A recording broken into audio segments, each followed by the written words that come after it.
the drain and stuff. This little girl, she was 18, she looked 12. She was probably 18 to work in it. She bounded up to me full of confidence. Youngster, she said, can I help you? I panicked. I said, no, it'll go down on its own in a second. I panicked. She said, that's not what I meant. That's not what I meant. I meant, can I offer you any assistance? Choosing a device for your... Can I offer you any assistance? I thought, no, please go away. Just leave me. She wouldn't shut... She started recommending her personal favourites. You'd have been embarrassed at that, surely. Recommending her, oh, get her this one, get her this one. This one will make her come in 2 minutes. This one will make her orgasm in a minute. This is a new one. This one will get her there in 30 seconds. And 30, she's after an orgasm, not the land speed record. Let's all go.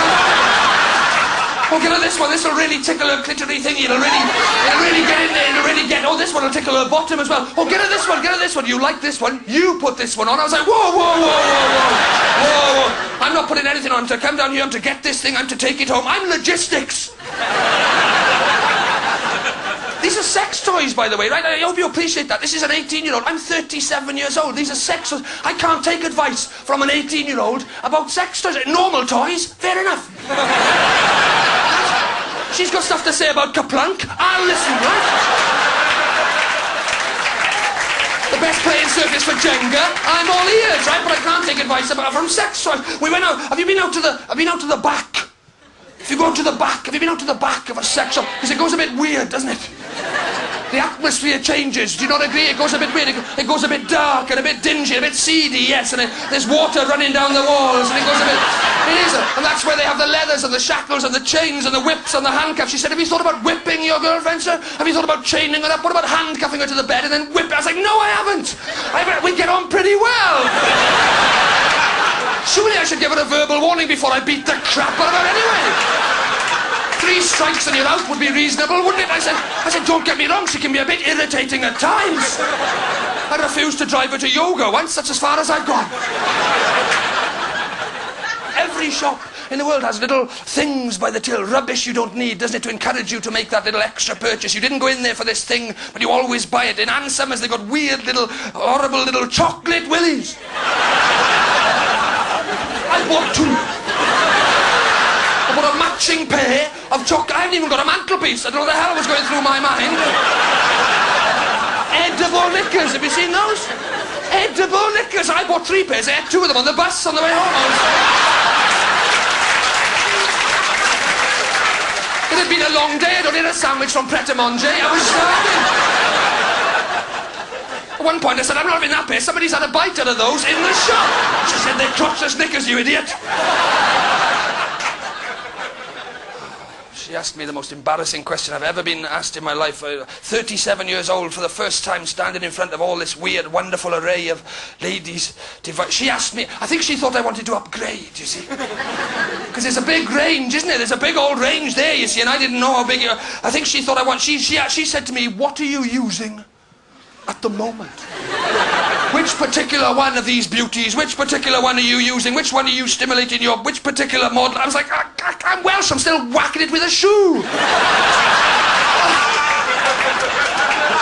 That's what you're doing. Where's you get the biggest shoe you can find? It's probably your dad's, and just hope you hit something relevant. That's what you... Hope you hit something with some feeling in it. That's what you've got to do. It's a big old area, isn't it? It's a big area to get through, and it's all a crumpled mess. You've got to whack it flat.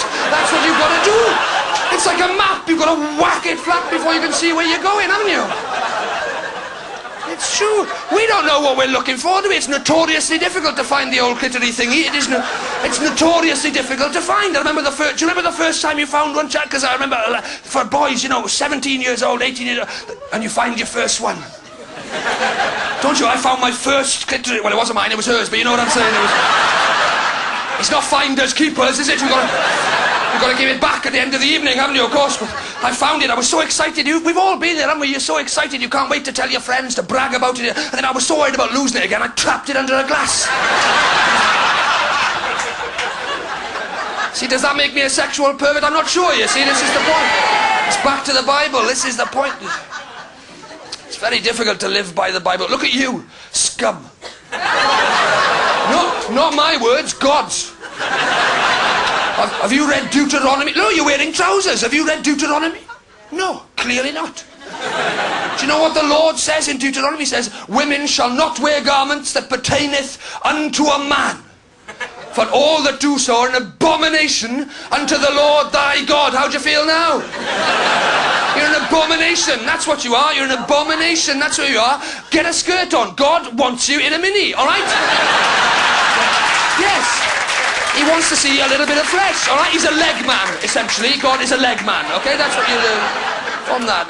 Then there's the 10 Commandments. Does anybody here live by the 10 Commandments? It's very difficult, you know. Do you know what they say in the 10 Commandments? It says, do not dishonour your parents. That's one of them. Do not. That's a laugh, isn't it? They fucking started it. My parents switched me. Yeah, I was 1 day old. You read about it all the time. 1 day old in the maternity ward. There's all those other babies lined up. You know, I wouldn't have minded if they'd taken one of them. In the end, they took a vase.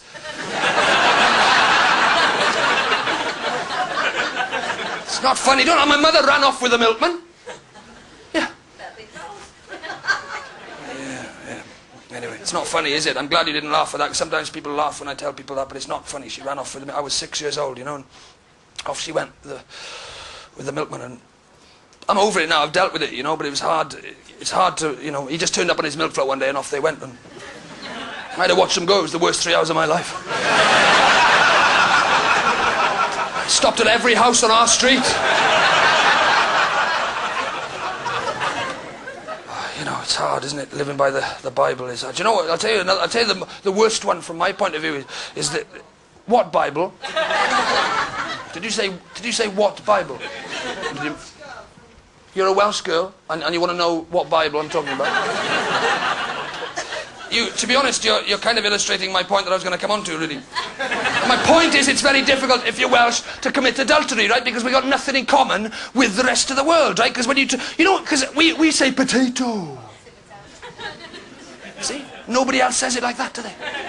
Because, you know, when you meet somebody, and you do that thing, don't you? You want to know if this is the one. You want to know if you're compatible, if this is the one, your partner for life. So you meet them and you say potato. And you see how they say it, and if they say it the same way, you're meant to be together. And if you don't play thick, we all do this. Don't play thick. Don't look at me dull like that. If you say potato, and if they say it the same way, you're meant to be together. And then if they say it differently, call the whole thing off, like the song says. That's what the song says, and that's the way it works, isn't it? I can't believe it, pretending this doesn't happen. This is what everybody does. You say potato, right? And the problem is that we're the only people in the world who say potato. It's true, right? Go anywhere else in the world, like Australia. Right? I met a girl in Australia, I said potato. They say potato. It's different, isn't it? You know, it's different, right? It's different. And that's not surprising, because Australia's on the other side of the world. But even if you come closer to home, England, you know, it's potato, or whatever, however, and if nobody says it like us. And that's the problem, you know, because even the Celtic countries, we have Scottish people here. See, you're Scottish, you see, because even I went to Edinburgh Festival and I thought, well, this maybe, you know, there's the Celtic link, because you've got the soft lilting accent as well, haven't you? It's the same, but it's not the same. I don't know if there's any foreigners in, I don't know if you can hear, if your ear is attuned enough to pick out the difference, right? But it is different, it's subtly, because I met a girl in the Edinburgh Festival, I thought, it's not too soon. It's not too soon, let's do the test. I said, potato. And you've got that subtle, they said, Tati! It's there, isn't it? It's there, I'm not making that up, the difference is there, isn't it? It's subtle. It's subtle, but it is there, you know?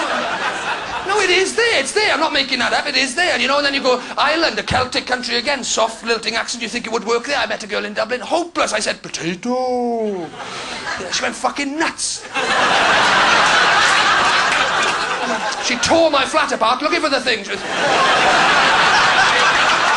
don't be hiding it from me, don't be hiding it from me. Ladies and gentlemen, that's my time. Thank you very, very much. I'm Rhod Gilbert. Good night.